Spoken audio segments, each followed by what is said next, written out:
영상 제작하고 분석하는데 스퍼땡스는 큰 도움이 됩니다. 오늘 분석에서는요, 그 어떤 감이나 예상도 배제하고 오직 데이터, 이 숫자들만 가지고 세크라멘토 킹스와 LA 레이커스의 경기를 한번 제대로 파헤쳐 보려고 합니다. 과연 데이터는 어느 팀의 손을 들어주고 있을까요? 저와 함께 그 결론을 따라가 보시죠. 분석은 크게 5단계로 진행될 겁니다. 먼저 양팀의 기본적인 데이터 격차를 보고요. 그 다음엔 선수단 공백이라는 아주 결정적인 변수를 짚어볼 거예요. 이어서 시장의 평가는 어떤지, 또 경기 막판에 누가 강한지 살펴본 뒤에 이 모든 걸 종합해서 최종 결론을 내려보겠습니다. 자, 그럼 첫 번째 순서입니다. 최근 경기력을 가장 적나라하게 보여주는 핵심 지표들을 통해서 두 팀이 지금 어떤 상황에 놓여 있는지 객관적으로 한번 들여다보겠습니다. 이 지표 좀 보세요. 순호율 지수, 즉 넷 레이팅인데요. 100번의 공격 기회에서 얼마나 더 득점했는지를 보여주는 수치거든요. 레이커스는 플러스 4.2로 상승세를 타고 있는 반면에 킹스는 무려 마이너스 11.6입니다. 이건 뭐 팀 분위기가 지금 완전히 정반대로 가고 있다는 걸 명확하게 보여주는 거죠. 60.3%. 네, 이게 무슨 숫자냐면요. 최근 3연승 기간 동안 LA 레이커스가 기록한 야투 성공률입니다. 정말 경이로운 수치죠. 이건 리그 평균을 한참 웃도는 말 그대로 미친 폼이라고 할 수 있는데요. 지금 레이커스의 공격력이 얼마나 뜨거운지 알 수 있지만 동시에 과연 이 감각이 계속 유지될 수 있을까 하는 질문을 던지게 만드는 숫자이기도 합니다. 그런데 말이죠. 공격에 화끈한 만큼 두 팀 다 수비는 좀 불안합니다. 레이커스가 경기당 116점, 킹스는 무려 121점을 내주고 있어요. 이 데이터는 뭘 의미할까요? 네, 바로 오늘 경기가 서로 점수를 주고받는 화력전, 그러니까 굉장히 점수가 많이 나는 경기가 될 가능성이 높다는 신호입니다.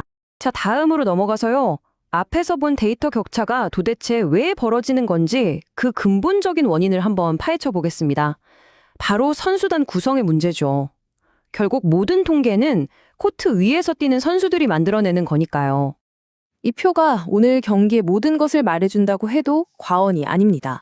세크라멘토는요, 팀의 기둥인 사보니스, 핵심 슈터 머레, 리바운드, 외곽포, 경기 조립 능력이 한꺼번에 사라진 정말 치명적인 상황이에요. 그리고 이 70%라는 숫자는 더 놀랍습니다. 바로 레이커스의 원정 경기 승률이에요.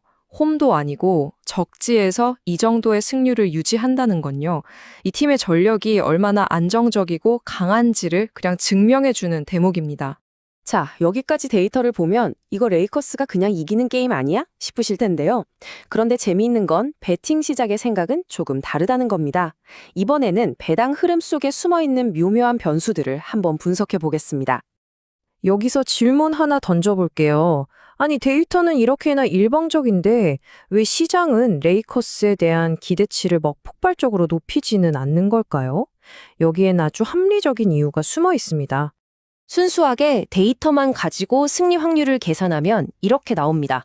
레이커스가 약 70%, 킹스가 약 30%죠. 숫자만 보면 레이커스의 승리가 거의 확실해 보이죠. 하지만 시장이 망설이는 데에는 크게 두 가지 이유가 있습니다. 첫째, 평균으로의 회귀. 레이커스의 비정상적으로 높은 60.3% 야투율은 통계적으로 언젠가는 평균치로 돌아올 수밖에 없다는 거죠. 그리고 둘째, 백도어 커버라는 위험 때문입니다. 이건 뭐냐면 승부가 거의 결정된 가비지 타임에 지고 있는 팀이 막판에 점수를 막 쌓아서 핸디캡 점수차 이내로 들어오는 걸 말하는데요. 킹스 경기의 가장 중요한 순간, 바로 승부처로 옮겨보겠습니다. 모든 게 걸려있는 마지막 몇 분, 이 클러치 타임을 지배하는 팀은 과연 어느 쪽일까요? 자코토 승부처에서의 모습은 정말 극명하게 갈립니다. 레이커스는 르브론 제임스와 이름만 들어도 든든한 해결사들이 있죠. 특히 접전 상황에서 파울을 얻어내 자유투로 경기를 마무리 짓는 능력이 탁월합니다. 반면에 주축들이 다 빠진 킹스는 승부처에서 경기를 이끌어줄 리더가 없기 때문에 어이없는 실책이 나올 위험이 아주 높습니다. 다만 레이커스에게도 한 가지 불안 요소는 있어요. 바로 수비 리바운드입니다. 수치가 압도적이지 않기 때문에 만약 킹스에게 공격 리바운드를 계속 내주면서 두 번째, 세 번째 공격 기회를 허용한다면 예상외로 고전할 가능성도 완전히 배제할 수는 없습니다. 자, 이제 마지막 단계입니다. 지금까지 우리가 분석한 모든 데이터 조각들을 하나로 모아서 가장 합리적이고 논리적인 경기 시나리오를 완성해 보겠습니다. 데이터를 종합한 최종 결론은 LA 레이커스의 마이너스 8.5점 핸디캡 승리입니다. 오늘 분석의 핵심은 바로 이 한 문장입니다. 기록은 평균으로 회귀하지만 로스터의 공백은 메울 수 없다. 네, 레이커스의 뜨거운 슛 감각은 언젠가 식을 수 있습니다. 모든 기록은 결국 평균으로 돌아가니까요. 하지만 오늘 경기에서 세크라멘토가 안고 있는 핵심 선수들의 부상이라는 이 근본적인 로스터의 구멍은 그 어떤 전술이나 의지로도 메울 수 없는 가장 결정적인 차이입니다. 이것이 바로 데이터가 우리에게 말해주는 최종 결론입니다.